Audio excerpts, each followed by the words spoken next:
We're live. Hey, Zach. Hey, Zach Osterman. Hey, Zach Osterman. Hey, Zach Osterman. Hey there, you in the camera. Hey, folks. Zach Osterman, Mike Niziolek, Indianapolis Star, Bloomington Herald Times. We are live from the Spartan Stadium press box. This is the visiting radio booth, so this is where the Don Fisher book Sewer Magic happened for Indiana 47, Michigan State 10. Do you have the link? I tweeted it out multiple times. There's 9 people in here. There you go. Yeah. Maybe if you were more on top of it. Maybe if you were more tuned into X. Anyway, we're going to get better at starting these. I'm not sure when, but we are. Indiana 47, Michigan State 10. I'll talk through it while Mike works on the admin. I mean, Kurt Signetti kind of said this almost like dismissively. I guess we learn what happens when Indiana goes behind. I mean, this was, listen, you were more right about Michigan State than I was. I'll gladly admit that. I don't know that I've ever seen Indiana do this to a Big Ten team. In all phases, 2 punts blocked, 15 tackles for loss, 7 sacks, obviously 47 unanswered points. Most of that scored. Well, all of it scored by the offense. There were a couple like short fields and things, but it was almost like Indiana was playing with its food, and it just started. And then at a certain point, it just started leveling people. Sometimes literally. I think a couple things. I started getting nervous throughout the week because I keep seeing these picks roll in, and everybody's thinking this is going to be a close game. And I know Michigan State played a little harder schedule, but quarterback to me that can't hold on to the ball against a team that's opportunistic, that plays well in all phases, I just thought I was going to struggle. You saw tonight those 2 interceptions were basically at the beginning and the end for Michigan State, and they couldn't recover. And then once they got down by double digits, you just felt there was no way they were going to be able to keep pace after that. The slow start, we could kind of talk about that just quickly. I thought Rourke needed to get a feel for the game a little bit with probably a feel for the grip. Yeah. We talked to him, and I'm going to be writing this up now. He was wearing a splint and then had kind of a cut-up glove kind of covering it. He threw some, one deep ball that was underthrown, threw a ball that was high to miles cross that probably should have been caught. But, throws that he was on target with that we've seen him make more pinpointed throws, just a little off in the beginning. I thought they needed to get past that. They did. Third quarter, he's throwing bombs down the field, back-to-back explosive plays. He looks good. Then the other thing Mikel Kamara pointed out was that they just felt on the road for the first time in a while, biggest crowd that they've kind of seen all season. Took them a minute to just sort of get a feel for the game, and they had a slow start. And Michigan State, they can't play. They hit a couple. Really, they hit a couple low percentage plays. The wide receiver Nick Marsh. He's very good, and he had a tough catch on the sideline that extended the field goal drive, and then he obviously had a fantastic catch for their touchdown. But my point, what I was getting to was that the 10-0 was like double-digit deficit, but they were just like, especially the JMU guys who have faced that last year, sort of shrugged it off and was like, so what? It's like it didn't matter to them that they were going to eventually, they knew what they needed to do. I don't think there was any discussion of it. I think that's probably the only thing that, broadly speaking, Indiana really needs to take away from the 10-0 is just that they all got to sort of experience each other on the sideline through a slow start. They kind of were made to pay for. They started slow against Maryland. They started a little slower, against Washington. Obviously, different circumstances with the starting quarterback out, I should say. But they kind of got to experience okay, it's fine. Like nothing's different. Nothing's changed. We just keep going. And I just can't this team has shown an ability to kind of sense blood in the water and really swarm. And I mean that in the literal sense of the way the defense plays, but also kind of the figurative sense of how it takes advantage of turnovers, of negative plays, of 3-and-out drives and things like that. But this was you mentioned Amari Farrell's 2 interceptions, and it really did feel like from that point, Indiana could just sense Michigan State was so fragile. And Michigan State's had some injury issues. You talk about the quarterback issues or turnover issues. I think that offensive line is pretty beat up at this point. They finished with negative 24 rushing yards. That's a mad statistic. I think what happens in these games when Indiana gets ahead, and Michigan State couldn't run the ball to begin with, that they just had these obvious passing downs all the time, and then the defensive line was like, "Well, okay, that's over then." And it's not just sacks. 2 ball carriers finished with negative yardage. I like Lyon's comment. It does look like you just got back from the fishing hole. You do look like you've been camping, kayaking after that. That's I know who that is. But it's good. It's a good comment. We're gonna kayak all the way to State College and come see you. But the defensive line was as dominant in the second half as I think you've seen him all year.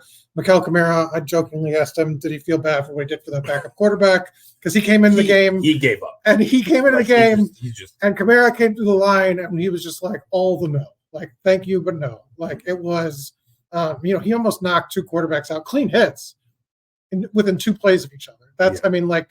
And they just clamped down on that game and sent Michigan State packing. I mean, they scored 47 unanswered points. On the road, in a rivalry game. In this stadium was mostly full. It was certainly not full at the end, but it was mostly full at the start. This is, in a weird way, we've talked about like the way the schedule sets up for Indiana and how it's set up nicely. Like in a weird way, like even this was kind of helpful because they had to go, like they got like a warm up for the road test that Columbus will be by going here, where it's not as good of a team, but it's still going to be a rivalry game, a tough environment. I do think they had to adjust to it just a little bit. You mentioned, I think it was Kamara who said, we haven't been on the road in a while. We kind of had to get used to that. I have never seen a defensive performance like that one from Indiana against anyone in the Big Ten. And I've seen Indiana shut teams out. I've seen Indiana turn teams over. I think Nebraska was 5 times. Washington, a couple big turnovers. I've seen Indiana teams going back to like the COVID season and the year before that would have, incredibly sort of like tilted turnover numbers. And I think there was a stretch during that COVID season where Indiana had scored off every single turnover it had forced, something like that. But I've never seen, like, this was somewhere in the second quarter, Indiana figured out that Michigan State was scared. And it just went for everything it could get. And I mean, like there was one, I don't know if it was a sack or if the quarterback threw it away. There's a question. I'll get to it, Braden. I know the answer to that question. I've known it for years. I can't remember. It was when Schuster was in the backup. But I pointed out to you, I think he got sacked, but at least he got knocked down, that there were 2 offensive linemen and a quarterback and 4 Indiana players like 9 yards behind the line of scrimmage at the end of the play. I mean, the offense was really good. Don't get me wrong. I think the offense was okay. I think the offense was really good once it found its rhythm. They didn't run the ball particularly well. They didn't really need to, but I don't think they tried to. But I think the interesting thing was it felt to me like they made a conscious shift after work. Kind of was struggling a little bit to throw the deep ball. It looked like Michigan State was content to sort of just take that part of the game away. But they're like, all right, we'll just get the ball to our guys in space. And there was a lot of like quick screen and that tempo, it's easy for Rourke, but it also we've seen how it works for Williams, for a couple of the running backs. And then they busted out the reverse to Price, just like let's get them running and get them in space, and like we'll gain yards. Because as you talk about, Michigan State was playing opposite. Like Michigan State was very interested, was playing a ton of zone, and was very interested in just not getting gashed, not giving up chunk plays. With the injury, Rourke can still deliver the ball on time, still delivering the ball accurate, and anything. It wasn't terrible. There were just like 3 or 4 throws, especially early, where you felt like healthy 3 weeks ago. That's an easy completion. Yeah, the one I mean that was almost a gorgeous throw. He almost fit it between 2, 1 more foot of air yardage, and that's probably a touchdown to Omar Cooper. And like we're critiquing a guy who threw for 263 and 4 scores on the road, but it's uncharacteristic. I mean, but 1929 is low for him. But I mean, this was like, again, I don't know that I have seen the other thing I would say is like a dominant defensive performance. I also just don't think I've ever seen Indiana play this well in all 3 phases. Certainly in a Big Ten game, 2 punt blocks, safety. They had a pretty good, Miles Price had a pretty good punt return, I think in the second quarter, I want to say. Mm-hmm. Actually, I'm not sure if Indiana scored off that or not, but they pinned them in the punt inside the 10. They handled the kickoffs well in the sense that Michigan State kept fair catching, which tells you they didn't want to return it against Indiana. The 1 or 2 times they did not really work very well. And then obviously when you talk about Curtis Rourke, has 4 touchdown passes, 7 different receivers. He targeted an 8th. Miles Cross had the drop. And the defense is just, I mean, like just a stampede. I mean, it was you talk about a race to the bat rack when a team is hitting well in baseball. This was a race to the quarterback. Like they just. Well, I think one thing I'd like to mention when we're talking about the defense, because I think I talked about it. We need a producer to find their seats. We don't have one, so this won't happen. But I talked about earlier. I thought the potential was there for Mikel Kamara to be just as impactful as anybody on this roster.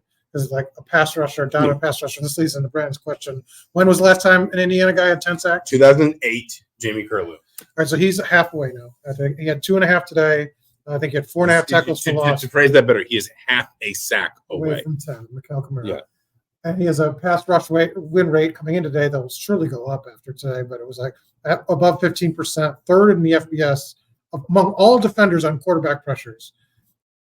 That dominance in a league, in a game now that's so pass heavy, I just think fundamentally has changed everything. And I mean, look, their defensive line played well. I think they played 8 guys, 1 through 8. I thought played well, but I just think you can't discount a next level sort of pass rusher and what they can do for the game. Well, I think also, and you said this, you sort of at least started to say this earlier. The other part of this is Indiana can score at a rate that makes teams feel like they have to press offensively. Yeah, in the second half, they were just like, we got to throw everything. Because you don't have time to establish the run. I mean, even if I'm looking for the drive chart right now, like Indiana falls down 10-0, and then its third drive, it just goes 7 plays, 75 yards, touchdown. Then it punted on the drive after that. That was the one that was off the first interception. And then the next 2 drives were combined 10 plays for 101 yards and 2 scores. And it's, Indiana can have, we've seen the quick score drives, right? We've seen drives that are like 3 plays, 60 yards, boom, boom, boom. We saw last week and this week some drives, a 6-play drive that's 2 minutes 45, a 9-play drive that ate up almost 5 minutes. We've seen Indiana be able to put together drives that bleed clock as well and make you feel like the game is running out on you. But the point is, it is so complementary because you don't feel like you can ever play behind the chains or behind the scoreboard against this Indiana team. I looked this up while we were in post-game interviews. They have scored 51 more points in Big Ten play than any other Big Ten team. They have scored 101 more points than any other Big Ten team. We're down. It's from Target. It's from Target. It's from I just said people are outraged about it. People are outraged about it. The Big Ten is investigating it's almost as much of a crisis as those fake injuries. But like they have scored 101 more points than anyone else in the conference. So if you literally removed the Western Illinois game and they'd only played 7 games, they would still have more points scored than anyone else. And the thing is, coaches can say, we don't think about that. We focus on us, whatever. But in practice, when you're preparing for Indiana, that is in the back of your mind. And one of the things that even, I was more cautious about this game than you were, but I said Michigan State just doesn't score enough. Like so much would have to go right for them offensively to be in a position to compete. About the only team left on Indiana's schedule, in fact, the only team left on Indiana's schedule that statistically speaking has shown the offensive capacity to score at a level that can keep up with Indiana's Ohio State. Like they are the best offense in the Big Ten. And I know it's weird to hear that because maybe there are better athletes in certain places, or maybe Jeremiah Smith's better at this, or maybe Dylan Gabriel's better than that. This is the best offense in the Big Ten. And then it pairs to a defense that does not allow teams to run the football, which means it doesn't allow teams to control the clock and gets after quarterbacks. And suddenly you just feel like you are living basically on the edge of the cliff when the game starts.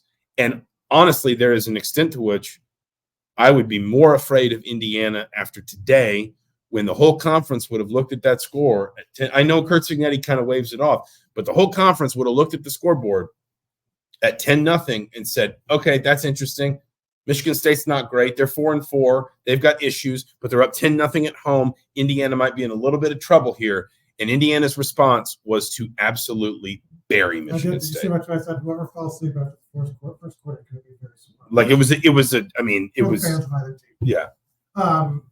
Yeah, I don't know. I mean, look, I would be more afraid of Indiana today than I was yesterday. Honestly, I mean, Nebraska lost to UCLA today, so I don't know. But that was just as convincing of, I think, of a performance for me in terms of because like I said, a team that's going to turn the ball over is going to lose, and so I just felt like this wasn't as a surprise. I mean, obviously Kurt Signetti was very complimentary of the job Jonathan Smith's done and thinks this is a well-coached team.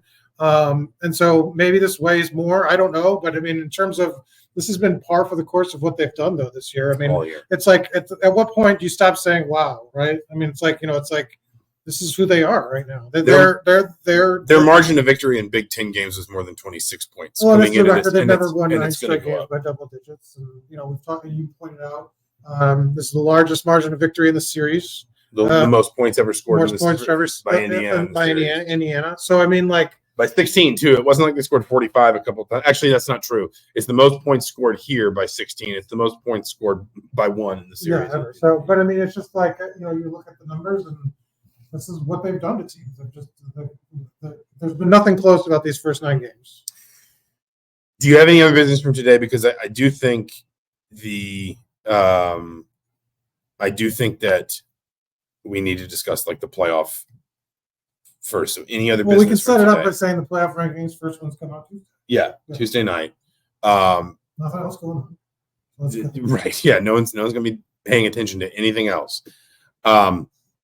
You have heard me say that I don't think it's worth talking about the playoff until you get to November, just because there's so much runway left. So many teams have to play each other. There's so many games that will eliminate different teams. We saw Iowa State lose and now today. You say with the road, even if they lose 2, worst case scenario, probably, they'd still probably be in the discussion.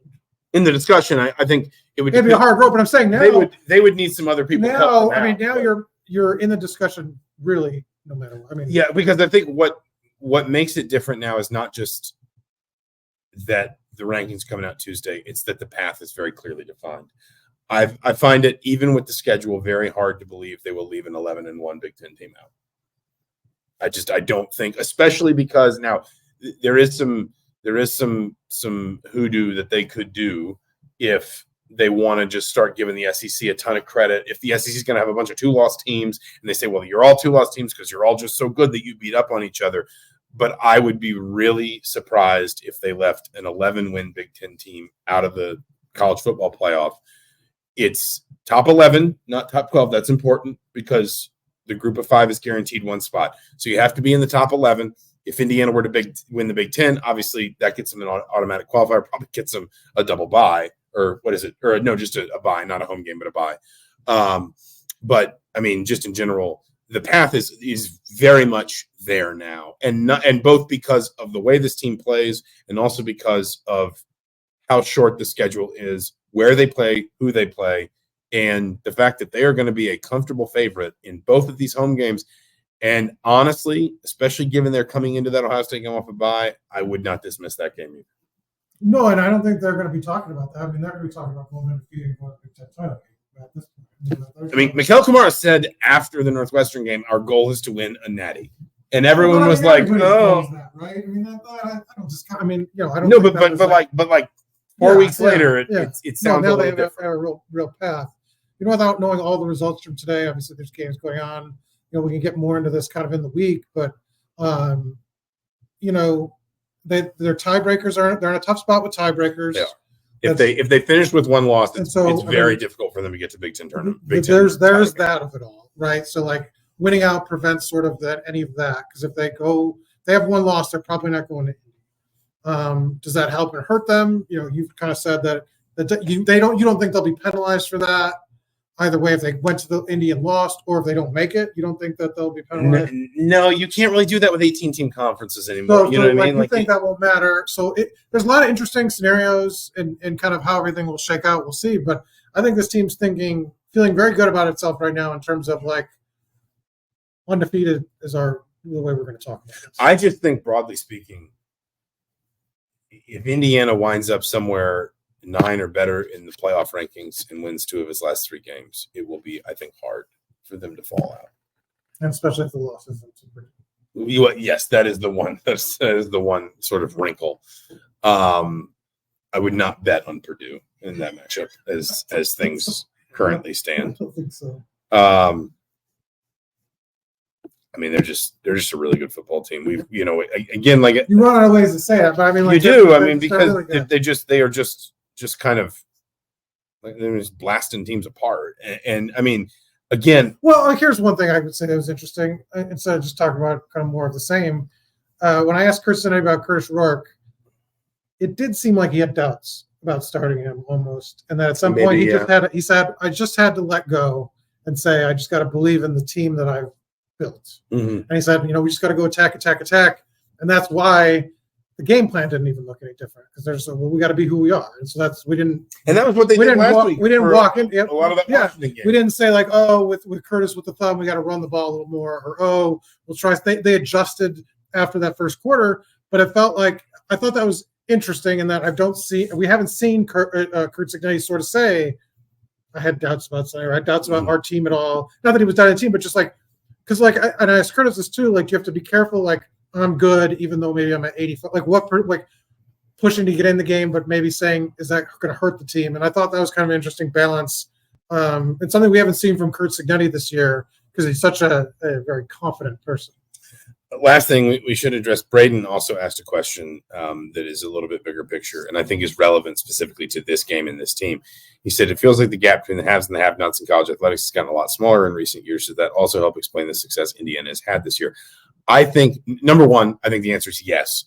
I think the portal and NIL have actually leveled the playing field, because they've created more opportunities for more programs to go out and fix their problems more quickly and directly. And that doesn't mean that it doesn't still benefit Ohio State or Oregon or whoever, but it creates more, that plus the 12-team playoff, and the idea that you have to be I have my doubts about the 12-team playoff, but the idea that you have to be really good, but maybe you don't have to be absolutely perfect to give yourself an opportunity. But you're saying that maybe the 12-team playoff has more to do with them.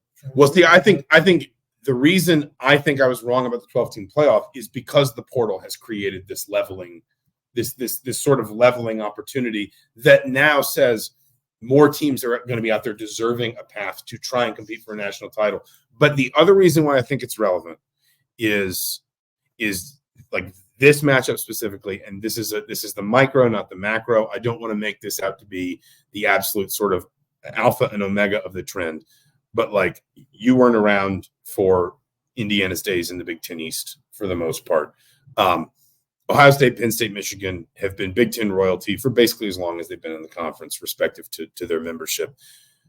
This was always the game that almost felt like a bridge too far for Indiana, that there was always a fourth team on their schedule that was just an automatic zero. And Indiana did not beat Michigan State in the divisional alignment until 2016. I think they only beat them 3 times in the divisional alignment at all. One of those was the COVID season. Another was, I think, the year Mel Tucker got fired midseason. If it wasn't, it was the year Mel Tucker's last year. I don't remember the timing on that. This was the place that Indiana in the modern Big Ten looked up to and said, why can't we have something like that? And football has always meant a little bit more around here culturally. This place is probably the best balance of football and basketball, culturally speaking, in this conference.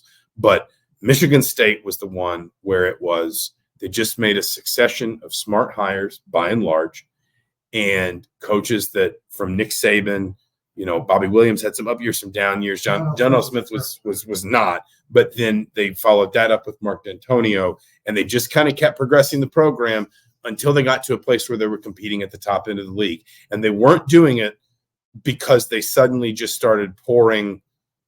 I'm not trying to get, I'm not trying to joke about this. It wasn't because everybody had a reputation for suddenly just, going out and buying guys. They were taking prospects that Michigan and Ohio State didn't want. They were developing them, and they were getting better, and they were going out and beating those teams. And this represented kind of the glass ceiling that Indiana kept bumping up against in the Big Ten and in the divisional alignment in particular. And I think it is an interesting framing of this game, because both of these teams are trying to do the same thing this year. First-year head coach brought a lot of players from his old place, trying to rebuild a culture, trying to sort of foster something new. I think they had 60-something new faces here after the coaching change, and obviously their coaching change happened for different reasons.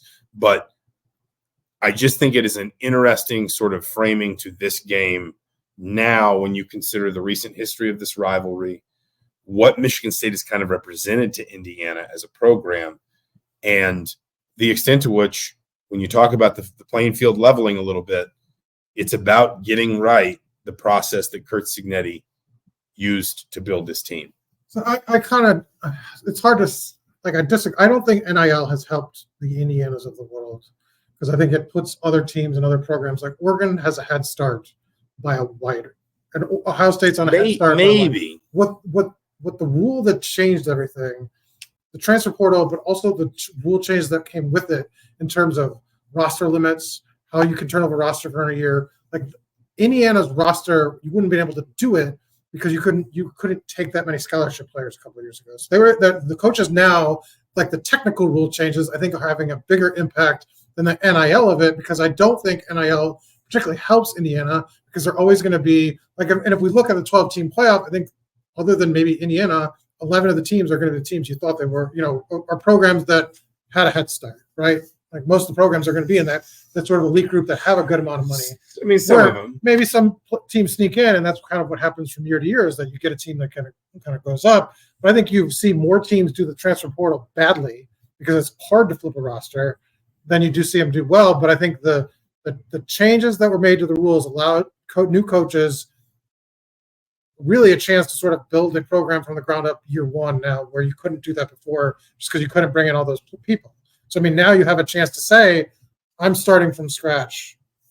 This team's not the same team, because this is not the same team that played here at Indiana last year. No, but it's also not the same team that played at Michigan State is kind of my point. And sure, but I don't think for the NIL of it, I don't think gave either of those teams. That's not why they're here. That's not why Indiana's here.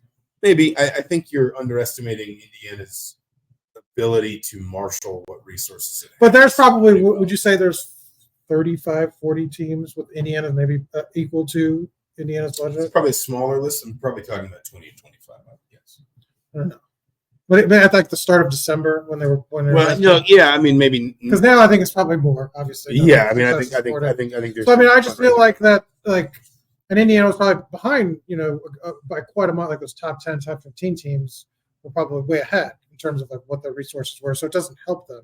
Just being able to flip the roster probably helped more, just because you could clean the decks of everything that, like Kurt Cignetti said. Any other business?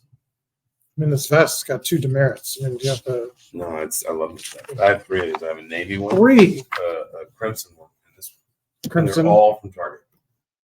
So. Did you bought them at the same time? No, I just kind of. Did you like the one and then buy the others? Yeah, okay. That's interesting. So they have a houndstooth one as well that doesn't really do it for me.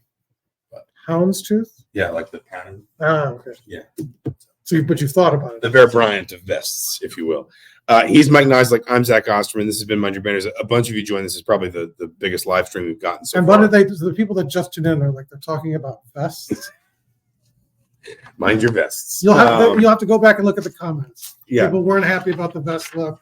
Thank you for joining us. Next week. One more time, Indiana 47, Michigan State 10. Hoosiers are 9-0, 6-0 in Big Ten play. Home to Michigan next Saturday. We will find out tomorrow what time that game is. That's a 6-day window. So sometime Sunday we will know what time that. Oh yeah, no, it's the 6-day window for this one. So sometime Sunday we will know what time that game kicks off and where it will be broadcast. So pay attention for that. I'm sure Indiana will tweet it out of its official accounts.